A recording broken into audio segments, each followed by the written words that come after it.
ఇక 2000 రూపాయల నోట్లపై ఆర్బీఐ మరొకసారి కీలక ప్రకటన అంటూ అప్డేట్ అయితే రావడం జరిగిందండి. అయితే ఇందుకు సంబంధించిన వివరాలైతే మన వీడియోలో తెలుసుకుందామండి. అంటే 2000 రూపాయల నోట్లకు సంబంధించి ఆర్బీఐ ఏం చెప్తుంది ఏంటి అనేది క్లారిటీగా తెలుసుకుందామండి. వీడియో మాత్రం పూర్తి వరకు చూడండి ఫ్రెండ్స్, అప్పుడే మనకి పూర్తి సమాచారం అయితే తెలుస్తుంది. ఇక లేట్ చేయకుండా టాపిక్లోకి వెళ్ళిపోదాము. ఇక 2016లో నోట్ల రద్దు తర్వాత reserve bank of India RBI 2000 రూపాయల నోటును విడుదల చేసింది.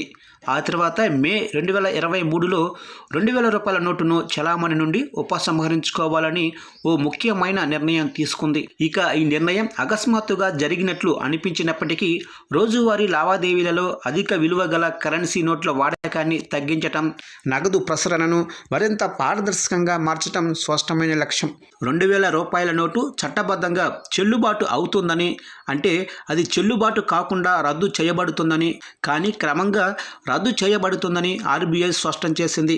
ఇక దాదాపు 3 సంవత్సరాల తర్వాత తాజా ఆర్బీఐ డేటా ప్రకారం 2000 రూపాయల నోట్లు దాదాపు 98.4% బ్యాంకింగ్ వ్యవస్థకు తిరిగి వచ్చాయి.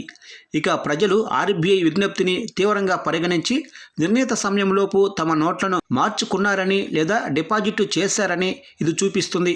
2000 రూపాయల నోటు చాలా అరుదుగా చలామణిలో కనిపిస్తుంది.